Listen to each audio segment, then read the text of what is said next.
Hi everyone, welcome back to the channel. Quick question, are you still using loops to compare arrays in JavaScript?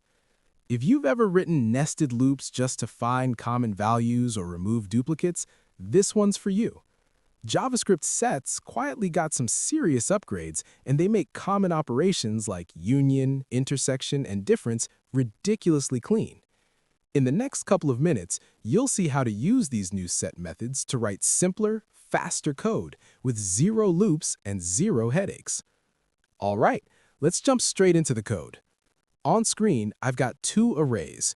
Here, array A has 1, 2, and 3, and array B has 3, 4, and 5. Now watch what happens when we convert them into sets. First, this line creates a set from array A.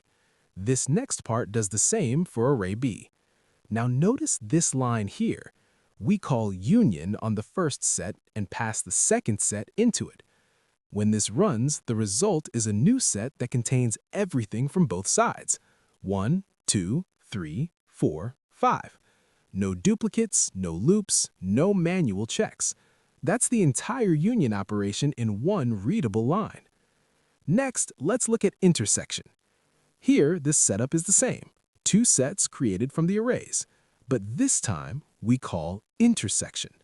Notice the output. Only the value 3 remains. That's because intersection keeps only the values that exist in both sets. This is especially useful when you're comparing permissions, tags, or filtered search results. Now for difference. This line might be my favorite.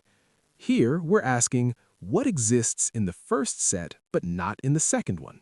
When this runs, you get 1 and 2. 3 is removed automatically because it exists in the other set. What's great about this approach is that it's not just cleaner, it's safer. You avoid bugs, you avoid unnecessary loops, and your intent is crystal clear just by reading the code. So the big takeaway here is simple.